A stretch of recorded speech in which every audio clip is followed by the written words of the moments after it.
I have spent pretty much this entire day trying to finish Intermezzo because it's due at the library, and starting tomorrow it's going to be overdue, and I've never had an overdue library book in my life, and it's actually genuinely making me nervous even though there's like no consequence for it. I read it when I woke up this morning. I read it on the train there to work and back, and I read it for a little bit when I came home today.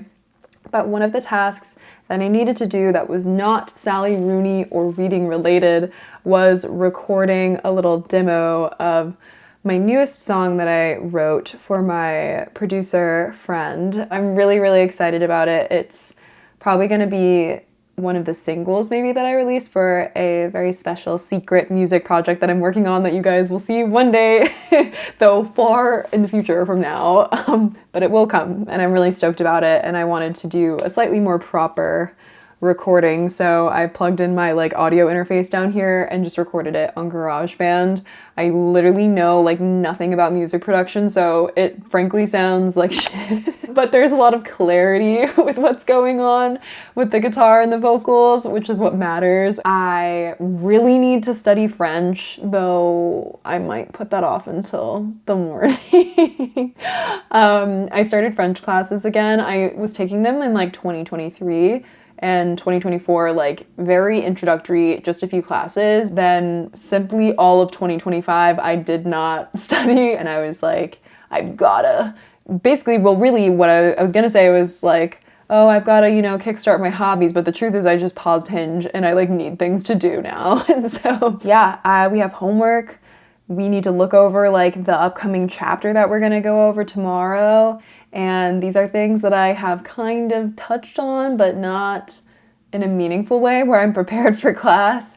But I'm just kind of like tired, and I kind of just want to eat dinner and like watch a movie tonight. And then maybe like the morning can be for some stretching, some gentle stretching, and some French review. Today I went to therapy, and I was like, my therapist was like, talking about how there were so many sessions last year where I would come in and just like kind of like flop on her couch and be like just overwhelmed. She was commenting on how like much more calm and at peace I seem these days, even though I am juggling like a lot. I don't really know what to attribute like the shift to. Like maybe it's like, you know, a culmination of all of these lessons I've been learning for a long time that have now like suddenly clicked in my brain. But I feel like I just have a lot more like relaxation kind of around what is possible, like accepting that I cannot do everything that I want to do, and I certainly can't do it all at 100% every single day. I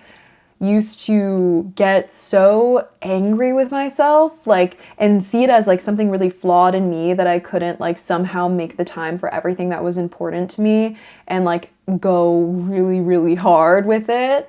And I think it's kind of because I don't know if it's a cultural attitude or if it's more just the attitude that I was kind of surrounded with, like in my developing years. But I feel like there is sometimes this sentiment of like, well, if you really wanted to, you would. And I think that there is some truth in that, of course. But I think that to say a statement that's like so black and white like that kind of negates like all of the circumstances that affect someone's ability to do the thing. And sometimes it's not like someone's willingness or desire. Sometimes it's like, you know, your own internal like fears or like low self-esteem, which are things that I really struggled with when it came to pushing myself to do the things I want to do. And sometimes it's something a lot more practical and tangible, like I work a full-time job, and then after my full-time job, like I have to make myself dinner, and I like need to clean my place or do my laundry, and by the time I do all that, it's like 9 p.m. and so like no, I don't have like 7 extra hours to like work on all of my like bigger aspirations, because like I also need to go to bed so that I can wake up like at a decent hour to do my workday again that sustains like my life, you know? Accepting that my time is limited and being reasonable about the time I have available, what I think, instead of making it where I feel like I can't pursue anything, it's more like I've had to get very clear within myself about what I truly want to prioritize, what I truly care about right now, what truly feels, you know, of the essence that I'm spending my time on in this moment, and being a lot more intentional about what really matters, being realistic that like I don't have time for everything, so I just do have to make a decision. I think something about that can feel really scary. I've certainly felt like intimidated about the idea of really having to choose something, because by choosing one thing, you're saying no to other things. But a lot of the times I feel like it allows you then to really drop into what you're doing. You're so much more present. You're so much more like able to like let this sort of fever of the like excitement of committing to something and seeing what you can do with it like bubble up within you, which just feels really wonderful. And like, again, for me, fills my days with so much meaning and purpose. And I also think that, you know, life is short and it's unpredictable, but also like for a lot of us, we're very lucky to like make the assumption that it might be quite long. And many times there will be some stability that we can create within it. And so also like, it's okay to put some things aside and focus on, you know, what you're most excited about or what's most timely or prescient, and spend your energy on that. And know that like you can get to those other things that you're interested in later. Like maybe if it's not, if you wanted to, you would, but more like when you want to, you will. And being really comfortable with the win, and being really comfortable with like you can say no to certain things right now, and that doesn't like mean anything about your caring about them or wanting to do them one day. Or like, yeah, like the capacity of your desire. It just means not right now. That has been kind of how I've been approaching my goals these last like few weeks. And it just feels so different from like any other way that I've tried to approach like achieving my goals and my dreams before. And it feels so much more sustainable, this type of like attitude and reason that I'm bringing to things. And I'm really, really glad for that, because it's making, again, the journey, which is kind of the whole point, a lot more joyful and exciting and kind of like curiosity driven, rather than like kind of just like nose to the grindstone, like gotta get to the end of this path so then I can feel like a temporary moment of satisfaction before like feeling the ultimate hollowness of the experience, because I didn't let myself live any of my life like in the meantime, and then having to like find another goal to pursue, you know?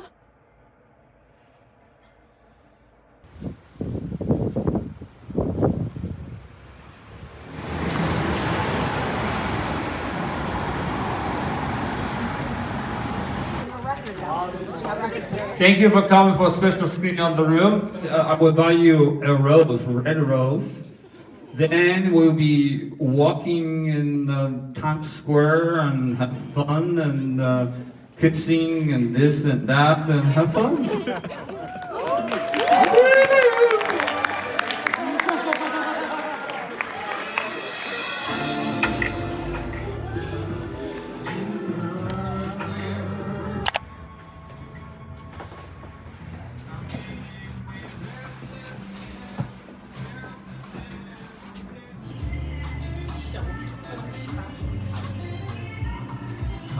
Thank you to Ground Control for having us for a good cause.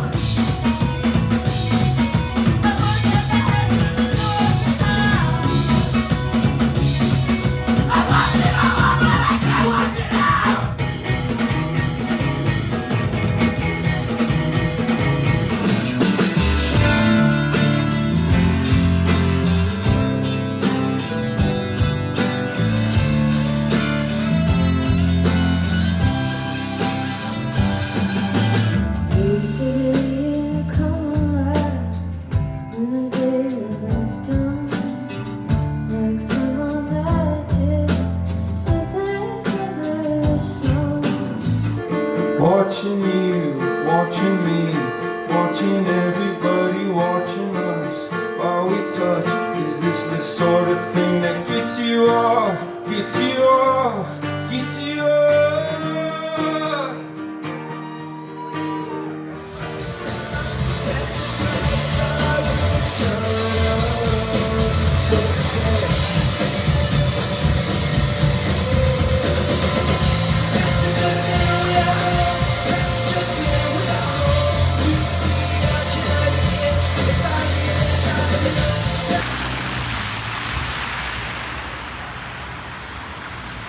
I'm on my lunch break right now for work, and I wanted to take a moment to discuss my recent library pickups, books that came in on hold, random things that I have been like, ooh, this sounds interesting after learning simply nothing about it, basically, except for like the title and the very basic description.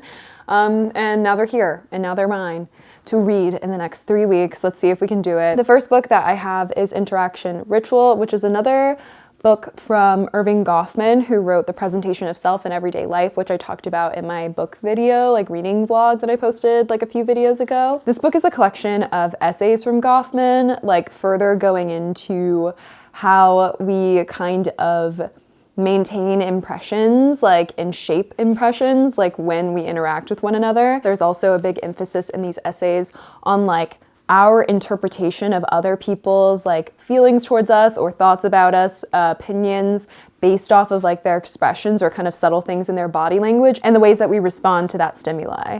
So I think this should be interesting. I'm kind of excited that it's like a book of essays rather than like one big like essay, like The Presentation of Self in Everyday Life, because that was like a little bit dense to get through. Maybe this will be a little bit more readable, but I'm still like just super interested in this sort of like topic and this way of thinking about like human interaction and just like how much of like how we behave is kind of subtly influenced by our impression of the behavior and opinions of others. I'm realizing now all these are nonfiction, but the next book that I have is another, like, this one I think is just one big essay, but it is The Sexual Politics of Meat by Carol J. Adams. This book was originally published in 1990, and it's sort of looking at, I guess, the animal agricultural industry through a feminist critique and feminist lens, and kind of likens, I guess, the way that we conduct that industry to sort of how misogyny operates on the broader cultural scale and like how it interplays with our obsession with masculinity and meat consumption. And so it should be interesting. It really, like, as I'm just thinking about it now, it feels kind of relevant, like just with big protein on the rise, continuing to be on the rise. The last book that I got is called Labor of Love by Moira Weigel. This book is an examination of, I guess, sort of the system of dating and the ways that it's changed and evolved over the course of like 100 years, I think is like how far back this book goes in its examination. And I think that the author is sort of making an argument that, just like with everything, it's like when we're like, oh, kids today are so fill in the blank, like things were better in my decade, like we always kind of look back on how we were operating things, I guess, with a little bit of like rose-colored glasses sometimes, like thinking things are just getting more and more fucked up basically over time, including in the world of like sex and love and dating and romance. And I think the author is going to make an argument that sort of like how we date has always been just tied to like the economy and how we need to function under capitalism in order to like maintain that system. And so in that way, like, even though things look a little different, it's really nothing new. And the sooner we can kind of understand that, maybe it's not really like a book about like dating advice or anything, but just maybe it's going to be a little bit easier to take the sort of dating world that we live in now with, I guess, a little bit, maybe not less frustration, but I guess maybe a more neutral stance would be the right way to describe this, from what I understand from reading the book jacket. But very curious about this one, especially as I continue to stay on my Hinge pause. It's nice to do some educational dating research in the meantime. So those are my library pickups. Very excited. I feel like I've been reading a lot of nonfiction. Like, I mean, as I say, I've read literally 2 books this year so far, and 1 fiction and 1 nonfiction. So it's really not a lot yet, but it seems like it's going to be a year of a lot of nonfiction, which I'm very excited for. I probably included some clips in this vlog, but this weekend I went to Bowery Ballroom for a really cool local like bands show. The show was put on by a couple organizations, Ground Control and Noise for Now, and it was for raising funds for abortion access. It was so great to see all of these bands come together for such a good cause, and they all put on such a good show. I was really excited to see Ben Stellar, and I also saw Widowspeak, and they played Harsh Realm, which if you were like around and listening to music in like 2012 or whenever that song came out, like Teenage me was actually like having a surreal moment, like watching them play.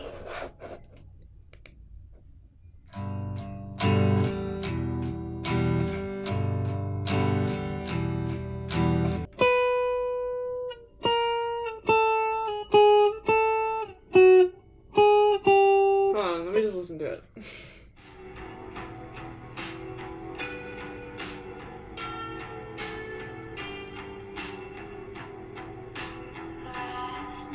Yeah, okay.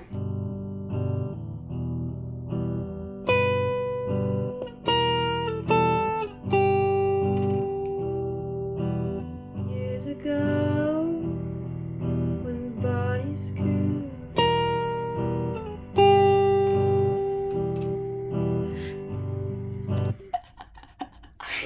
sorry. Hey, just recording one more time, just in case.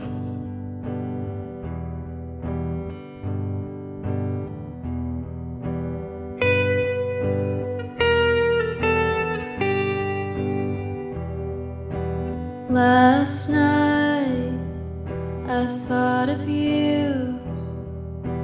Years ago, when bodies grew, an empty home, a vacant hell. I knew